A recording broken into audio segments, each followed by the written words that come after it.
Ambassador, I've just been alerted to a post from the president. We were discussing his messaging. This is brand new. The caveats are the president of the United States has just posted news of what he's calling a ceasefire. We don't have fact-checking yet or statements yet from other parties. So you're learning this along with our audience. I'm curious your reaction. I'm going to read. This is also a Truth Social post from President Trump. He says it has been fully agreed, again, claims by the president, quote, by and between Israel and Iran, there will be a complete and total ceasefire in approximately 6 hours. And then he says that will go on for 12 hours, quote, at which point the war will be considered. And the president, in his style, writes in all caps, ended. Again, reading further from the new statement moments ago, quote, officially Iran will start the ceasefire, and upon the 12th hour, Israel will start the ceasefire, and upon the 24th hour, an official end to what he is calling this 12-day war, which will, the president says, be saluted by the world. And he goes on to include other details. My question to you is, given this is coming from one side, but either quickly will be confirmed or not, that's how we track these stories, what is your response, and what does that sound like to you, given your voluminous diplomacy experience, that time scale as announced here by the president? Well, I believe it, and I believe it for a simple reason. We saw the Iranians retaliate today at two places, al-Assad base, where they hit before, after Qasem Soleimani was killed, and Al Udeid base in Qatar. There were no American casualties. It put the Iranians in a position where they could say, we retaliated. One thing Khamenei could not do was look like they simply surrendered to us. So by retaliating, he can claim we retaliated. He can claim we inflicted damage on Israel. So they're in a position where they can say, okay, we stood up, we didn't give in. The Israelis were in a position where their military was saying, we're pretty close to exhausting all the targets that we needed to be able to take out. And I think that the president, all along, he never wanted to get into what he calls the forever wars in the Middle East. He took on his own base in this regard, who clearly people like Tucker Carlson and Steve Bannon were very much against taking this step. And his wanting to show that he could use force and then produce a ceasefire quickly makes, in my mind, very credible. The fact that Iran took a step and they can say, we did it, puts them in a position where they can end it. I would also say whether Prime Minister Netanyahu was prepared right now to end it or not, I think he couldn't say no to President Trump on this. And my guess is there's some possibility that this was even coordinated in advance. I could see an understanding where the president said to Bibi, we will do this, but after we do it, the war has to end. I wouldn't with an off-ramp ready. So let me ask you, Ambassador, if this ceasefire holds, President Trump, just here in these moments, breaking news, has announced, posting online, a ceasefire, Israel, Iran, U.S. If this ceasefire holds, is durable, is this a significant foreign policy win for the Trump administration? It is, but let's look at it. It is, to be fair, it is. The question will be, how do you translate and turn the ceasefire into something that's enduring? A ceasefire is exactly what it says. You're ceasing fire. Does that mean it can't be resumed? Are there understandings about if Iran begins to try to reconstitute its nuclear program? Are there any understandings there? Is there going to be a negotiation now that basically deals with the future of the Iranian nuclear infrastructure? I mean, the reason that we ended up using force was precisely because the president came to the conclusion that the negotiations that we were conducting with them, which were designed to ensure that there was no enrichment on the Iranian side, he basically came to the conclusion he couldn't achieve that diplomatically. Now, does he believe that's achievable? I suspect that the Iranians will come back. They may make a concession on actually enriching. I think it'll be very hard for them to give up the right of enrichment. I suspect that the face saver for them, just like the face saver of retaliating against Al Udeid base, was to say we did it. The face saver for them will be something like we retain the right to enrich. It will be interesting to see, is there an understanding on that? The larger question here, though, Ari, is we have a ceasefire, which is very significant. Can you translate the ceasefire into what is an understanding on what the future of the Iranian nuclear infrastructure is going to be, what the future of their ballistic missile program is going to be, And what's the relationship between Iran and its proxy network? We're joined by General Barry McCaffrey, retired four-star Army general, MSNBC military analyst. We have a battery of questions for you. We were speaking to someone you know well, Ambassador Ross, who's done a lot of Middle East diplomacy, including leading to ceasefires like this news tonight, if confirmed. So I have many questions for you, but first, your response to what the president says is this ceasefire. Well, look, how wars end is far more long-term consequences than how they begin. On the surface, this is very good news.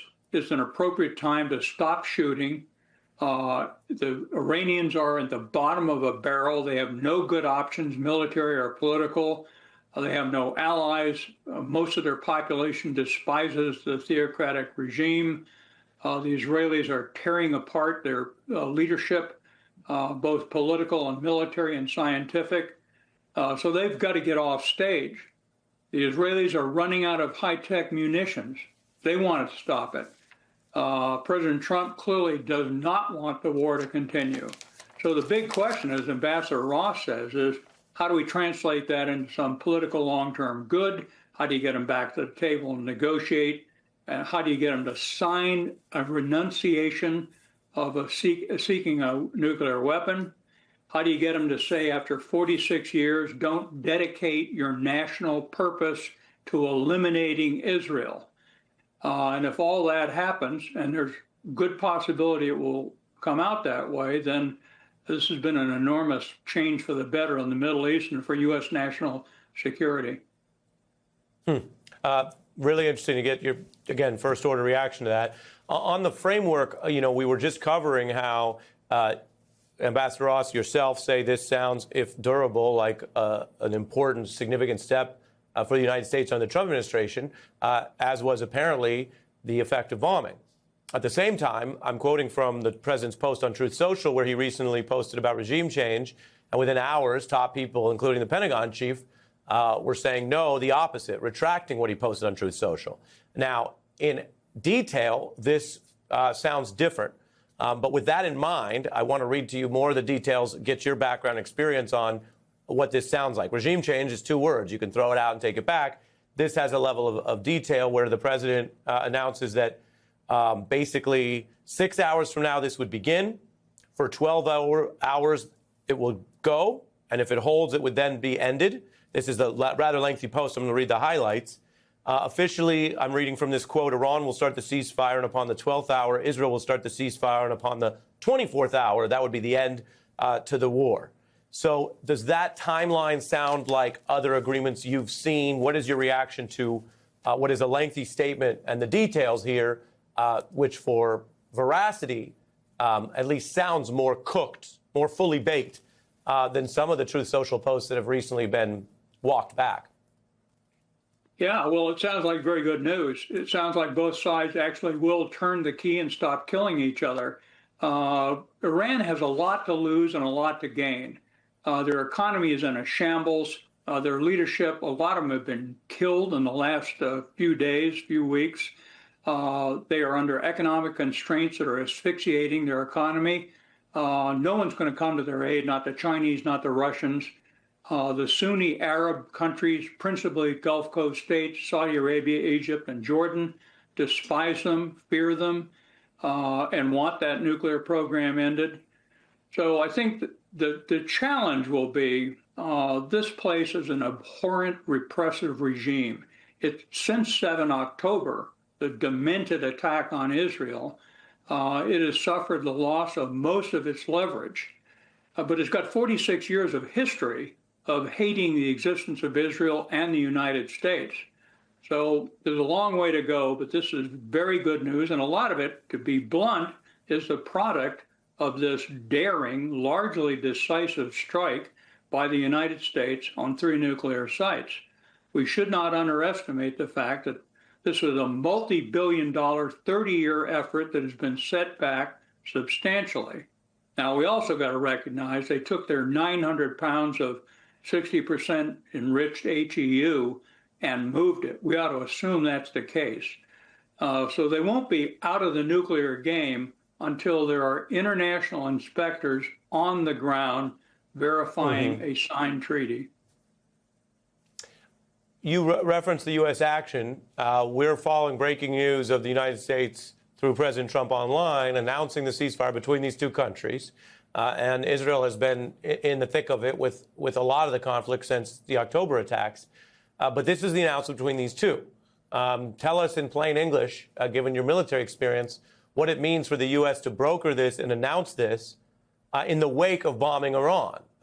Does this imply an off-ramp for U.S. and Iran skirmishes here? Because this language, this new breaking news, does not refer to the status of the conflict between the other side of the two countries here, the U.S. and Iran. Well, I think this is an unambiguous positive development for the Iranians, the Israelis, and us. It was clearly implemented by that magnificent Air Force attack and Navy attack on Iranian nuclear facilities. Without that, it wouldn't have happened. At the time, it surprised me. I thought it was a political disaster for President Trump with his own party, with the voting population, with the Democratic Party, but he executed it. To be honest, I think otherwise we would have continued in aimless discussions while the Iranians continued toward development of a weapon.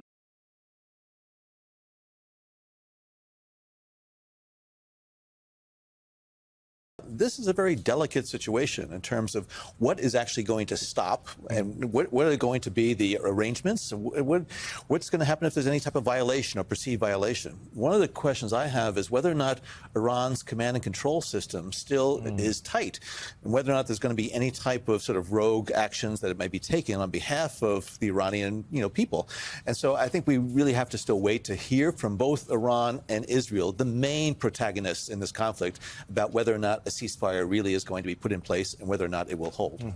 We are monitoring any news, and we will bring folks that. Along the lines of what we know that happened today, NBC News is reporting, and Richard Engel has been all over this story, and he specifically said that the nature of the strike and well-defended targets indicate that Iran's retaliatory strike was a symbolic attack, and that Qatar was also reportedly informed ahead of the attack. Our reporting also notes that Qatar was informed by the Iranians. Qatar then informed the United States. As of right now, there are no casualties. Lots of people had described this as an off-ramp. What say you? I think the Iranians clearly recognize that if the United States wanted to do more damage inside of Iran, we certainly have the military capability to do that. Iran doesn't have the ability to defend many of its targets. As it's shown, the Israelis really have riddled that country's defense network. And so I think Iran was trying to find out what it could do that would, in fact, signal that these strikes were unacceptable from the United States, and so wanted to do something. But as you pointed out, the strikes against the attempted strikes in Qatar, and with the Qataris and the United States being made aware of it in advance, I think it demonstrated that the Iranians are really trying to show restraint here, and I think are trying to approach this in a way that is seeking to de-escalate the tension, the conflict. And I really do hope that others are going to follow the Iranian lead as far as trying to bring down this conflict so that we don't see the region engulfed in flames. Well, last night you had the President of the United States going to Truth Social to talk about regime change, and you had Steve Bannon today warning that regime change, which I would call regime collapse, could lead to U.S. military in Iran. Do you agree? Well, it certainly could. The record on regime change in the Middle East is not good. Whether you're talking about Iraq or Syria or Libya, it's easy enough to carry out these military strikes and defang, the regimes and even bring them down. But what happens in the days and weeks, months and years afterward? And we're still dealing with the repercussions of what I think was a very misguided U.S. decision to invade Iraq in 2003. So I think the repercussions of what has happened over the past several days are still to be felt. And we have to see exactly how the Iranians are going to react, what the Israelis are going to do. But I don't think by any means that this issue has been put to bed, because the underlying issue about what Iran is going to be allowed to do with its nuclear program and whether or not it will be allowed to enrich uranium, which was the sticking point in the recent negotiations, is going to be something that will be addressed. But at this point, I think there are still more questions than answers. taking a sort of a wider lens to the developments over the last few days and even weeks when you consider Israel's actions, the Washington Post had a very interesting narrative around the risky strike Trump's put his presidency on the line, and they noted former Presidents Barack Obama and Joe Biden confronted similar dilemmas with Iran and made a different calculation than Trump, though neither faced a Tehran that was quite as weak as it is now in the aftermath of the collapse of its proxies in Syria, Lebanon, and Gaza. Rather than strikes, those presidents sought a diplomatic pathway to limit Iran's ability to build a nuclear weapon, fearing the possibility of getting sucked into a conflict they did not desire. There are a couple of things here that I think are interesting to make note of. One is Obama and even Bush, for that matter, but certainly Joe Biden, dealt with a very different Iran than the one that Donald Trump has had to deal with, given how they were, if you put it in street terms, softened up by the strikes by Israel beforehand. But the other part of this is the possibility of getting sucked into a conflict they did not desire. Is that still a risk for Donald Trump at this point, despite his, bravado with his, all caps tweets and all of that, that there's still an aspect of this Tehran, Iranian kind of storyline that could see the U.S. still grappling with this a year, 2 years, 3 years from now? No, absolutely, because we don't know where this is headed. And you're not going to be able to resolve this issue by military force. Yes, we've degraded, significantly, damaged the Iranian nuclear program, but there's going to have to be some type of negotiated settlement on this. There's some type of negotiation that's going to address the Iranian nuclear program, which is why the Obama administration worked so hard to get the Joint Comprehensive Plan of Action in place. Right. And so Donald Trump, when he tore up the U.S., agreements to that, basically allowed the Iranians then to go on this path. We wouldn't be where we are today if, in fact, we still had that agreement in place. Because Fordo... That's an important note to make. Yeah, Fordo was prohibited from enriching uranium, period. Right. And the Iranians were limited by enriching uranium only to like 3.5% level, which is far, far below weapons grade. And the IAEA had a very invasive inspection regime. And so the reason why we are here is because Donald Trump, again, pulled out of the agreement. He didn't say no to Bibi Netanyahu, who wanted to go ahead and strike Israel, while Presidents Biden, President Obama, and President Bush told Bibi no. And also, he's the first president to actually carry out these strikes against Iranian nuclear facilities. So, again, we still have a lot to learn. We don't know where this is going to go. Hopefully, it's going to go in a better direction. Nobody wants to have the region just collapse in conflict. But at the same time, if they think that this one and done is it, I'm sorry, but it's not going to happen. To your point about Fordo, the Director General of the International Atomic Energy Agency said, this is a quote from yesterday's emergency United Nations meeting. At this time, no one, including the International Atomic Energy Agency, is in a position to assess the underground damage at Fordo. You juxtapose that with the claims that the president and, his Secretary of Defense on down are claiming that completely obliterated the site was. No, the Director General of the agency that could say that says no one can assess that at this point. I say that to say this all boils down to the intelligence. And I still think that there are questions, and tell me if I'm wrong, but are there not questions on the table about what prompted the administration to do this? They keep saying that they had information, but the United States did not have that information. So where did that information come from? What information is prompting them to make claims as though the sites were obliterated? The intelligence is actually very important because the intelligence, it should be guiding what we're doing, or am I wrong? When our intelligence agency says, hey, Iran didn't have the capabilities that the president claimed that they did for the attack. I think the credibility of this administration really has been shattered. I mean, I don't think it was ever strong, but it has been shattered over the past several weeks.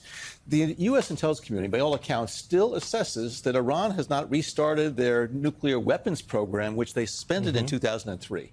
There's been no contrary claims by this administration that the U.S. intelligence has changed on that front whatsoever. And even if they were moving, as they were, with more highly enriched uranium, they still were far away from actually being able to get a warhead. So what was the triggering event that led the U.S. to actually carry out these strikes? Clearly, I think, as Michael pointed out, Iran is in a much different place now with Hezbollah and the Houthis and others that really have been degraded. And so Bibi Netanyahu saw that this was a great opportunity, a very propitious moment for Israel to go and hit Iran. And Bibi Netanyahu led Donald Trump down this path. And unfortunately, Donald Trump followed what Bibi Netanyahu was saying. So again, I think there are a lot of questions about what that intelligence was. At what basis did this administration decide to go ahead and carry out these strikes? And also then, what's going to be the bomb damage assessment that's going to actually be taking place, and how significantly degraded is the Iranian nuclear program? And I think we have real questions about whether or not this administration will be honest. Only have about 30 seconds left of picking up on that point, Director Brennan. If you were a member of Congress, what is the one piece of intelligence you think would be most critical for you to have in your hands? The latest intelligence assessment about the status of that Iranian nuclear program, but then also I want to know what the status of the Iranian nuclear program is, and especially where is that highly enriched uranium that was enriched to 60% that seems to have been moved out of Fordow before the strikes took place, and what's the disposition of that, and what's the potential for Iran to use that for nefarious purposes? We, the American people, have a couple of situations at hand, right? First of all, we've got this person as Director of National Intelligence and everything that means. Less than 2 weeks ago, for instance, it meant that our Director of National Intelligence posted a bizarre video online in which she said that the, quote, political elite and warmongers are actively right now trying to bring about nuclear war on Earth. Quote, perhaps it's because, this is what she said, perhaps it's because they are confident that they will have access to nuclear shelters for themselves and for their families that regular people won't have access to. What do you mean? I mean, to be clear, this is not the YouTube comment section I'm reading on an InfoWars post. This is the Director of National Intelligence for the United States government in what appears to be some sort of official straight-to-camera video proclamation, basically telling the American people that there are secret, impenetrable nuclear shelters just for the elite, just for the warmongers. And because of that, they are, well, the warmongers and their families. And so the warmongers and the elite are planning a nuclear war. They are planning to deliberately destroy the Earth with nuclear war so they can rule the rubble from their secret, impenetrable underground cities. Or something. That is the Director of National Intelligence for a country. For our country. Which is a country that just bombed Iran. After President Donald Trump said he didn't care what U.S. intelligence said about Iran, he knew somehow from mysterious other sources, he knew that Iran was on the brink of a nuclear weapon and therefore we had to bomb them. Now, tonight, he says there will be a ceasefire between Iran and Israel. Iran's foreign minister just moments ago said on social media that there is no ceasefire agreement. But that if Israel stops attacking Iran, Iran will stop responding. Quote, the final decision on the cessation of our military operations will be made later. So we don't exactly know what that means. We will see. But here in the United States, this follows a new National Terrorism Advisory Alert from our government's Department of Homeland Security, which advises that Trump's decision to bomb Iran, quote, could contribute to U.S.-based individuals plotting violent attacks here in the United States. So again, if you're the U.S. government, think about what you're going to do to respond to circumstances like this, right? How do you prepare us as a country? How might you harden our defenses or try to avert any such attack, which our government, again, is now warning about?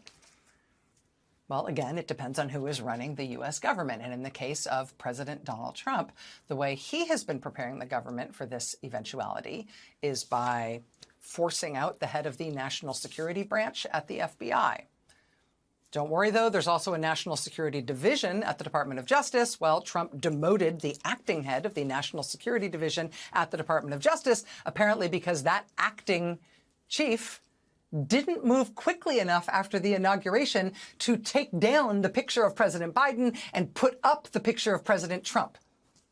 And so he was demoted out of that job. That said, the FBI also has its own specific counterterrorism division. He appears to have been pushed out. He left the FBI last month. But don't worry, there is at least one senior counterterrorism position in the United States government that has been definitively and deliberately filled by this president. It's at the Department of Homeland Security. Department of Homeland Security's domestic counterterrorism hub leads nationwide efforts to prevent targeted acts of violence of all kinds. President Donald Trump, in his infinite wisdom, has put this man in charge of that at Homeland Security. Feast your eyes. He's 22 years old, 1 year out of college, with no evident national security experience whatsoever. Before volunteering for the Trump campaign, his LinkedIn page reportedly explains that his work experience includes, quote, lawn care work around my neighborhood. Also, working part-time as a clerk at an H-E-B supermarket.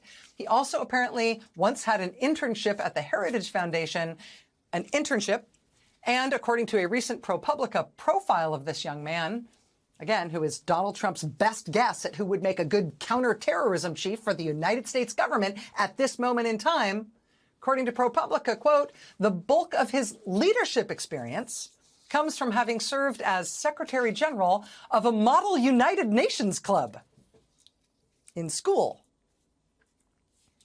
But now that is who Donald Trump has running domestic counterterrorism efforts for the U.S. government, for the U.S. Department of Homeland Security. I feel duty-bound to inform you that the left eyebrow is itself registered as a lethal weapon. So underestimate him at your peril, ladies. In April, there was an arson attack targeting Pennsylvania Governor Josh Shapiro and his family at the governor's mansion in Pennsylvania. 4 days later, a self-proclaimed white supremacist shot up the campus of Florida State University, wounding 6 people and killing 2. ProPublica notes that he used a picture of Hitler as the profile picture for his online accounts. In May, there was a car bombing of a fertility clinic in California for somebody who ascribes to some sort of anti-natalist, bizarre extremist ideology. In late May, 2 employees of the Israeli embassy were murdered in Washington, D.C. In June, an event in support of Israeli hostages in Gaza was the target of a bizarre firebombing attack in Colorado in which 12 people were injured. Last weekend, 1 Minnesota Democratic leader and her husband were assassinated. Another Minnesota Democratic legislator was shot 9 times and has thus far survived. His wife was shot 8 times. She has just miraculously been released from the hospital. So it's not like domestic counterterrorism is a niche concern in America right now. Even before the new and explicit warning about potential revenge inside this country for Trump's decision to bomb Iran. But from the Office of the Director of National Intelligence, where the director is off the Quiet Skies Air Marshal list herself now, and Trump has thrown out that whole program for the whole country because who cares about that stuff, where they are now unleashed at the Office of the Director of National Intelligence so the office can be on full alert for the lizard people to move their power centers into the secret underground cities, right? From the DNI to the decimation of the Justice Department, and particularly the FBI, which is now led at the director and deputy director level by 2 right-wing podcasters, to the Department of Homeland Security, where a lawn boy and model UN kid has been appointed to lead counterterrorism in every element of its responsibility to keep the American people safe. The U.S. government under Donald Trump is, I guess, doing the best they're capable of. This is the best they can do. This is your government under Trump Republican leadership, working to keep you safe. Donald Trump's posture towards Israel's war on Iran is emblematic of how erratic and often incoherent his management style is, his foreign policy can be. I mean, when Israel first launched missiles into Iran, we were sitting here at this desk talking to you. Remember that Secretary of State Marco Rubio immediately said, tonight Israel took unilateral action against Iran. We are not involved in strikes against Iran, and our top priority is protecting American forces in the region. Let me be clear, Iran should not target U.S. interests or personnel. Pretty striking statement for Secretary of State. Basically, don't look at us, we're not involved, leave us out of it. But then Donald Trump turned to his favorite TV network, which was blasting him with war propaganda about how effective Israel's attacks were and how great it would be if the U.S. entered the conflict. So according to the reporting in the New York Times and elsewhere, Donald Trump decided to bomb Iran, at least in part, because he was jealous that Fox News was saying nice things about Benjamin Netanyahu instead of him. We're going to have one of the reporters on that New York Times reporter later this hour. And look, the details here of what actually happened remain maddeningly elusive, I got to say. Maybe the strikes were as successful, and Donald Trump claims, and the sort of infrastructure for a nuclear program in Iran is effectively destroyed. Or maybe they were a complete failure and everything was moved to other locations and they did essentially nothing to meaningfully set back Iran's nuclear program, which, according to Donald Trump's own director of national intelligence, was not actively building a bomb, to be clear. Maybe the truth is somewhere in between. We don't actually really know where it is on that spectrum. And now, of course, we will, according to the president, have peace forever. Forever. It's never going to have war again, which I guess is a good thing, obviously, if it pans out. But again, you'll forgive me being a little skeptical about what's going to happen next. And critically, one has to add that Congress, whose job it is to authorize use of military force, stated very plainly in the U.S. Constitution, never weighed in. Donald Trump did not get its approval before launching the attacks. A State Department lawyer who served under multiple presidents, including Donald Trump's first administration, called the strikes, quote, patently illegal for that reason. In fact, there is a bipartisan war powers resolution in Congress right now, which seeks to rein in Trump's attempt to unilaterally bomb Iran, which, by the way, are on ice right now, but who knows how long that will last. Which is why it's still pretty important, because while there may now be a ceasefire, we just don't know what comes next. As we saw over the past 2 weeks, Trump can change his mind at a moment's notice, sometimes within a few minutes of himself. I mean, he was talking about regime change this weekend, like a few hours after all of his subordinates were on TV saying no regime change. And then he campaigned on no new wars, and then he struck Iran. And then as soon as he struck them, he says, now is the time for peace, but maybe it's a time for war, and then it's a time for peace. So it does seem like now might be a good time for some congressional oversight. According to a tally by Zotio, 52 House members have signed on in that chamber, 51 Democrats, and exactly one single solitary Republican, Thomas Massie, Kentucky, who introduced the resolution alongside Democrat Ro Khanna of California. And Congressman Thomas Massie and Ro Khanna join me now. Congressman, it's good to have you on. Thank you very much. Thank you. Thank you. Congressman Massie, let me start with you. I saw comments you just made a moment ago about the sort of substance of the resolution perhaps being mooted by a ceasefire if there's no active hostilities. So I just want to that seems possible if nothing happens, but I want to put that to the side for a second. And then just ask about, I saw that quote we played in the intro about sort of representing this anti-war part of the coalition, the part of the coalition that did not want new foreign entanglements, did not want American bombs falling on new countries. And given that you're the only co-sponsor of this resolution, do you feel like maybe you misread the coalition? Maybe that wasn't what people wanted, and things are different than you had sort of perceived? Well, you know, I think the coalition still includes Tulsi Gabbard and J.D. Vance and Bobby Kennedy. But of course, they can't speak out. And a lot of my colleagues, Republican colleagues here in Congress, they're afraid of AIPAC, who is playing in a lot of races recently. That's the Israeli lobby here in Congress. And they're also afraid of crossing our own president. So I found it frustratingly hard to gain co-sponsors for what should be constitutionally obvious, which is the president can't engage in acts of war without authorization from Congress. I mean, even George Bush got authorization for the first Iraq war, and then the second George Bush got authorization for the second Iraq war. This shouldn't be a hard concept to grasp, but apparently it is. And my hat's off to Ro Khanna, who's been consistent, regardless of who the president is, whether it's a Democrat or a Republican, for working with me across the aisle on issues like this. What do you think, Congressman Khanna, of the developments just over the past day and what it does to congressional oversight here?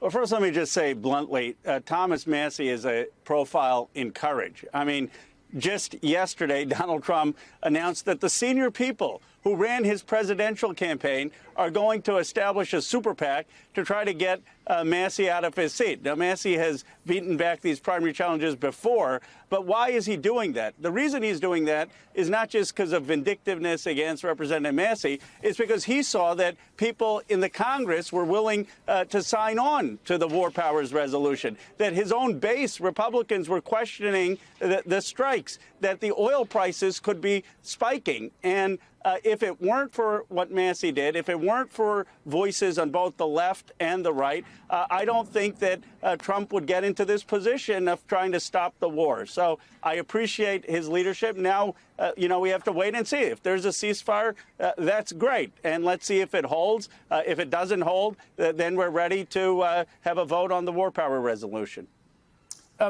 Congress, let me just ask you about what Congressman Khanna was just saying. I mean, you obviously you've taken some votes that really put you on an island. I think it's fair to say a single solitary no vote on that big beautiful bill that was coming through the House. Obviously, on this, I'm not going to read the entirety of this long post, the president, but he said he's called you a simple-minded grandstander.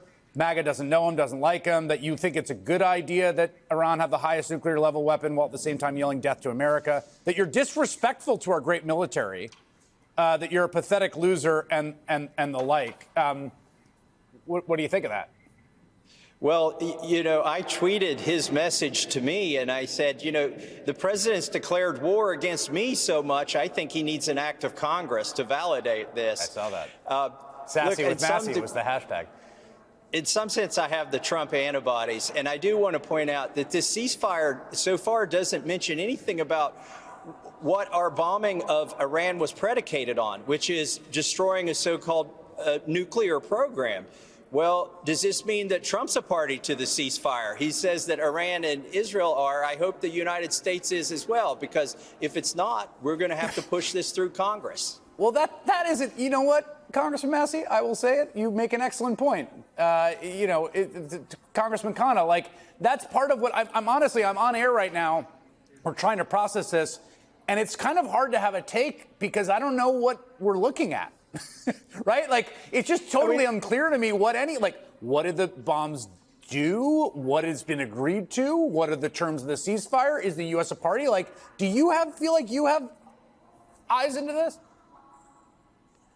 No, there are a lot of unanswered questions. We don't even have a consistent statement from the administration. I mean, the vice president is saying that they still have nuclear fuel to make 10 bombs. Well, if that's the case, then what was accomplished? And, the reason that there should be caution is if it comes out that Iran actually is still able to build a nuclear bomb, and if that comes out that they have that capability in 6 months or a year, is Donald Trump then saying we're going to go bomb again? Or has the capacity really been destroyed? I'm dubious about it. And then what happens in terms of Iran's commitment? Are they going to expel all the IAEA folks? Are they going to get out of the NPT? Or has Iran committed to having those inspections? So there are a lot of unanswered questions. I would just say that the voices on the left and the right, it's not just Massey and me, but those voices, those anti-war voices, have made a difference because it's sort of Trump was listening to both sides. He's getting all the neocon advice in the Beltway, but then he's also hearing from the anti-war voices. And I think today, at least, the anti-war voices are winning out. We'll see tomorrow. Let me just follow up on that. Do you think that I mean, I think there's triumphalism I've seen among the sort of portions of both parties' coalitions that wanted this. Newt Gingrich declaring there was never isolationist anything, and this is what the Republican Party stands for. Everyone's psyched about this. But Congressman Khanna, you're saying that you think that political pressure at least is playing some kind of role in the calculations here. Absolutely. I mean, look, Thomas would know better, but when you have Steve Bannon out there, when you have Tucker Carlson saying that Donald Trump's presidency is over, when you have some of the people Theo Von is talking to who voted for Trump saying they never signed up for this, you know, the one thing Donald Trump does do is pay attention to public opinion and certainly to the MAGA base. And there was a large uprising of folks speaking out. Even Marjorie Taylor Greene, she didn't get on the resolution, but there were a lot of people in Congress who were very, very uneasy with this. Well, but let me ask you that, Congressman Massey. I mean, in some way, there's sort of an interesting ideological question here, which is like, is there some sort of coherent set of ideological principles here that are around limiting U.S. involvement in foreign wars and approaches to immigration and trade that make up something that's like identifiably a political tendency? Or is it just what Donald Trump says? Like, if he announces like a big new era of free trade tomorrow, like, I guess that's MAGA then too, right? Well, listen, I'm more of an ideologue than a populist, I'll admit that. But at least if you're an ideologue, you know what your ideas are. And with populism, you can blow in the wind. The thing is, you know, there's this coalition among libertarian-leaning Republicans and independents, and even a few Democrats joined with Trump to get him elected. But part of the deal was no new wars that drag on forever, and we're going to put America first. We're going to worry about our infrastructure. We're going to worry about our immigration. We're going to worry about America first, you know, taking care of seniors and veterans before we go overseas looking for dragons to slay. And I'm worried that in the first 6 months here, we've already sort of gone astray of what was one of the basic principles of putting America first. Bracketing for a moment whether I think that was what was being sold to people, just to put a pin in, this question, I mean, there is this sense, right, and I've seen this on this issue in particular, where I think if you look at the polling, and we'll show some of it later, and if you talk to, like, random people, you're like, why are we doing this? Like, there was not, you know, there's a huge effort to lay the groundwork rhetorically. But the closer you get to Washington and the closer you get to the American security apparatus, the more people are like, actually, this is pretty good. And like, do you have why that is? Look, I've seen it under Democrat presidents as well, and some Democrat members of Congress. Roe's obviously excluded from that, but when their party's in power, they're for the next war already. You know, I'm against Ukraine and the war in the Middle East, okay? And I know that's Russia's war. I know that's Russia's war against Ukraine, but I'm against the next war already.